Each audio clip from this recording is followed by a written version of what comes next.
సాధుల హృదయంబునాదియు సాధుల హృదయంబు నేను జగములకెల్లన్ సాధుల నేనే ఎరుగుదు సాధులెరుంగుదురు నాదు చిత్రము విప్రా. అత్యంత పవిత్రమైనటువంటి ఈ చైత్రమాసంలో శుభోదయ వేళలో దేవదేవుడైనటువంటి శ్రీమన్నారాయణుణ్ణి, కలియుగ ప్రత్యక్ష దైవమైనటువంటి శ్రీ వెంకటేశ్వర స్వామి వారిని పరిపరి విధాలుగా శరణాగతి చేస్తూ ఉత్తమమైన ఈ చైత్రమాస శుభోదయ సమయాన్ని మనం చరితార్థం చేసుకుంటూ ఉన్నాం. ఈ చైత్రమాసంలో మనందరి యొక్క ప్రధానమైనటువంటి కర్తవ్యం గోవిందుడి యొక్క ఆరాధన. గోవిందుణ్ణి ఎంతగా భక్తి ప్రపత్తులతో మనం కైంకర్యం చేస్తాము. విఘన సూక్త విగ్రహారాధన మార్గంలో సకల వేద ఇతిహాస పురాణములన్నీ కూడా కొనియాడుతూ ఉన్నటువంటి ఆ సమూర్తారాధన మార్గంలో ఎంతగా అయితే మనం ముందుకు వెళ్ళగలుగుతాము అంత గొప్పదైనటువంటి సార్థక్యం ఈ మానవ జన్మకు ఏర్పడుతుంది. మనందరం కూడా మానవులం అంటున్నాం. మానవులం అంటే ఏమిటి? ఏదో 2 కాళ్ళు 2 చేతులు.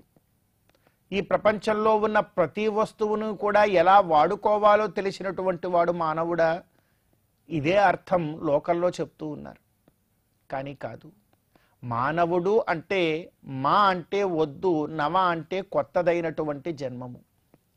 కొత్తదైనటువంటి మరొక జన్మము నాకొద్దు, ఇదే నాకు చివరి జన్మ కావాలని వేదోక్తమైనటువంటి ధర్మ మార్గాన్ని ఎరింగి ఎవరైతే ముందుకు వెడతారో వారే నిజమైనటువంటి మానవులు అంటున్నారు. మరి మనం కూడా ఆ మానవతత్వాన్ని తెలుసుకొని మానవులుగా బ్రతికే ప్రయత్నం చేయాలి. గనక అలా చేస్తూ ఉంటే ఉన్నటువంటి అత్యుత్తమమైనటువంటి ఉపాయం భగవత్ కైంకర్యం కన్నా మరొకటి ఏదీ కూడా లేదు అంటూ సగుణే బ్రహ్మణి బుద్ధినివేశ్య ఇత్యాది మాటలతో విఖనో మునీంద్రుల వారి యొక్క శిష్యులు భృగు, మరీచి, అత్రి, కశ్యపాదులందరూ కూడా చాతుర్లక్ష ప్రమాణమైనటువంటి గ్రంథములతో మనందరికీ కూడా తెలియచేస్తూ ఉన్నారు. ఆ గ్రంథములన్నింటి యొక్క సారమేమి? భగవంతుడు ఏమంటున్నాడు అనంటే సాధుల హృదయమునాదియు. భగవంతుడు ఈ లోకంలో భగవంతుడు నాది అని చెప్పుకునే వస్తువు ఏదైనా ఉందా అంటే భగవంతుడు మొత్తం ఆయనే, కానీ ఇది నాది అని దేన్ని కూడా చెప్పుకోడు. భగవంతుడిది కానటువంటిది ఈ లోకంలో ఏదీ లేనప్పటికీ కూడా భగవంతుడు ఇది నాది అని మమకారాన్ని చూపించే వస్తువు ఏదైనా ఉందా అంటే వైకుంఠము గురించి కూడా ఆ మాట అండి ఆయన. మరి ఆయన నాది అని చెప్పుకునే అంత మమకారపు ద్రవ్యం ఈ లోకంలో ఏమిటి అంటే సాధువుల యొక్క హృదయముట. సాధువులంటే ఎవరు? నిత్యము నిరంతరము ధర్మ మార్గంలో నడుస్తూ భగవత్ కైంకర్యమే పరమావధిగా ఉండేటువంటి గొప్పవైనటువంటి భాగవతుల యొక్క హృదయములు భగవంతుడు అంటున్నట్ట అది నాది అని స్వతంత్రంగా చెప్పుకుంటాయట. అందుకే అంటున్నారండి, భగవంతుడే అంటున్నాడు సాధుల హృదయము నాదియు సాధుల హృదయంబు నేను. అంతేకాదయ్యా, ఆ హృదయము నాది కాదు, ఇంకొక మాట చెప్తూ ఉన్నాడు, ఆ హృదయము నేనే, మరొకరెవరో కాదు. ఆ హృదయము నాది అని చెప్పడంలో ఒక అర్థం, ఆ హృదయము నాది అని చెబుతూ ఇంకొక అడుగు ముందుకేసి అభిమాన అతిశయంతో ఆ హృదయము నాది కాదు కాదు కాదు నేనే ఆ హృదయాన్ని అంటున్నాడు భగవంతుడు.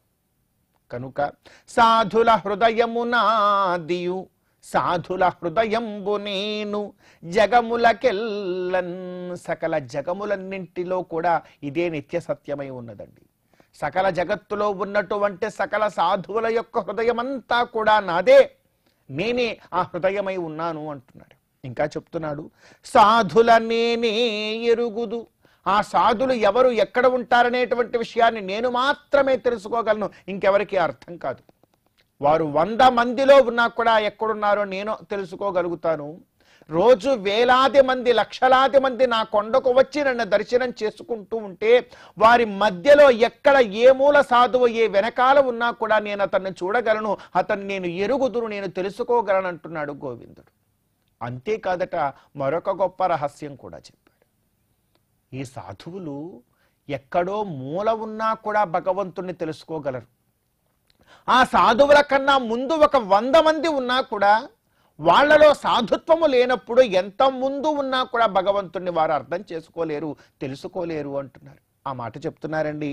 సాధులెరుంగుదురు నాదు చిత్రము విప్రా. నా యొక్క చిత్ర విచిత్రమైనటువంటి వేదాంత తత్వాన్ని అర్థం చేసుకోవాలి అంటే మొదటి వరసలో వచ్చి ముందు నిలబడి నన్ను దర్శించుకోవడం కాదయ్యా.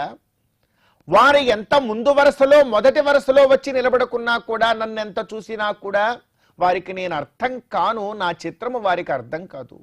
కానీ వారి హృదయములలో సాధుత్వము ఉంటే వారు ఎంత వెనకాల ఉన్నా కూడా వారిని నేను చూస్తాను, వారు నాకు అర్థమవుతారు, నా చిత్రము కూడా వారికి అర్థమవుతుంది.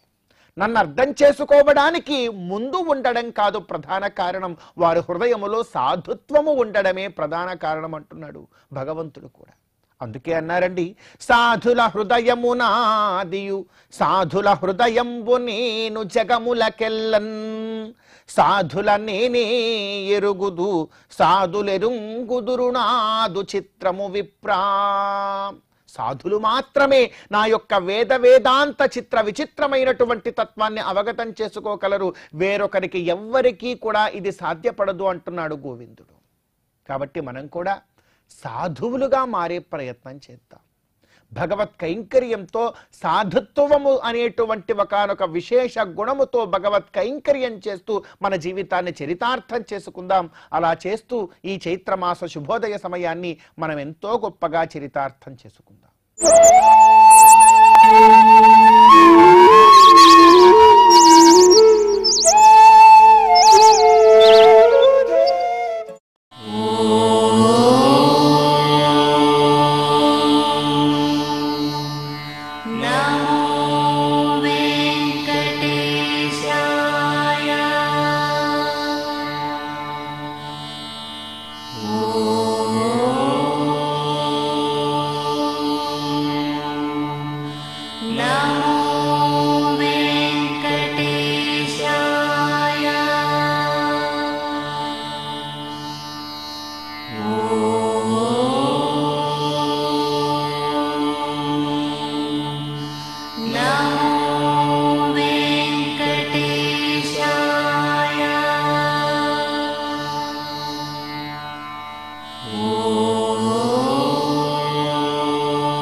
Oh